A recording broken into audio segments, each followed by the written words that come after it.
Hi, and welcome to my YouTube channel. I'm Chanley, and I was hoping to extend a little bit of insight and clarity when it comes to the nature of God in terms of His infinite expression and how we sometimes can get it a little bit confused and try to put some aspects of God in one box, some aspects of God in another box, and deem one good versus the other not, when ultimately they are both aspects of God.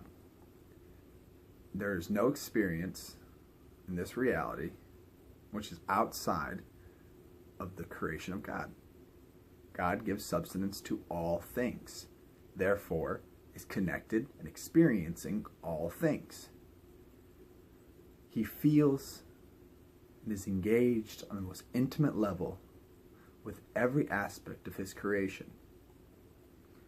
Even the feelings which we avoid because they are painful or too stimuli rich for us at the time to process, He stays with those parts, with those feelings. He engages them fully. He opens His heart space to them and allows them to embody and be felt, even when we aren't feeling them ourselves. When we're suppressing emotions, He is still feeling those suppressed emotions, as well as feeling the absence of that connected inner space that we are forming by suppressing, by getting not feeling, not processing these emotions.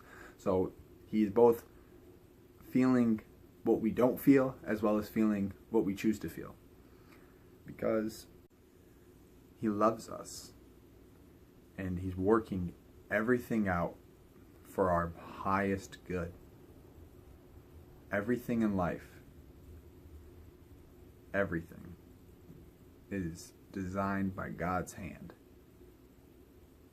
Even the most grotesque, violent, and abrasive experiences are actually God's gentle hand pushing you back into the centered source of your divine alignment, your birthright as a child of the cosmos, a child of the divine.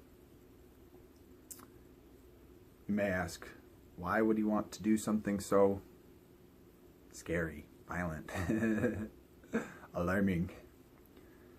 That is because when you do not know who it is that you are, sometimes it takes showing you that in which you are not, in order to reveal to you who you actually are on the inside. So that is where these experiences, challenges, difficulties come up. They could be from you trying to improve yourself and therefore needing a deeper refinement on your work ethic, on your understanding, on your passion and desires to accomplish and to bring forth this opportunity which is gifted to you. Or it can also be a broadening of perspective which is necessary for your soul's expansion at this point.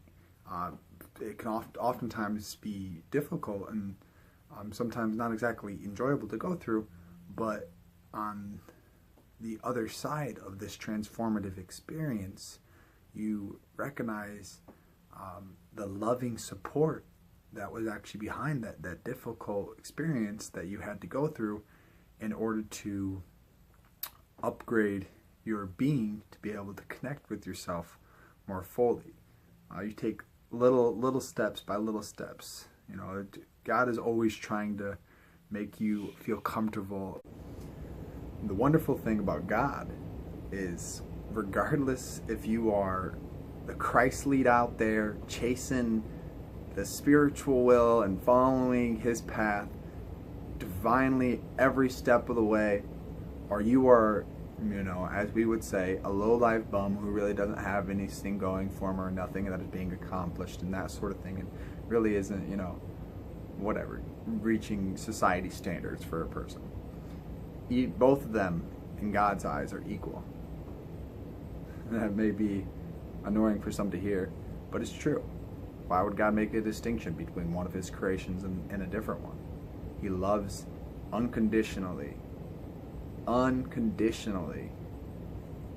He's going to love you regardless. You can hate him, you can condemn him, you can literally fucking beat him, beat his bride up, which is you. You are God's bride.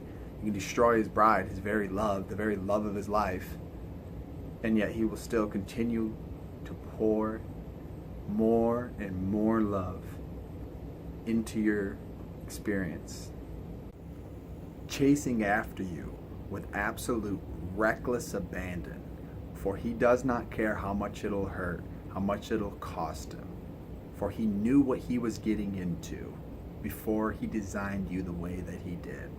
To him, you are perfect. You are an absolute masterpiece of his creation. And there's no other way that he can perceive you, because he is a loving Father who only sees the truth of his creation, which is pure, radiating love, unified in all expressions, playing out in infinite formalities. The things in which are outside of love, if you will, the things that don't feel like love, are our expectations, our attachments, and our perceptions on the creation which is in front of us. But if you actually go beyond the ego and the identities, you'll find a serene presence which holds no distinction of good or evil, but instead sees the fundamental core of reality the way that it truly is, one vibrational force of infinite love, dancing and making sweet, sweet love with itself endlessly. Well, I hope that brought a little bit of insight and maybe brightened your day a little bit. Look forward to more videos coming from me soon. And if you feel led to, go ahead and click that subscribe button and hit the little notification bell so that way you're aware whenever I put out a new video. Have an amazing rest of your day. Much love.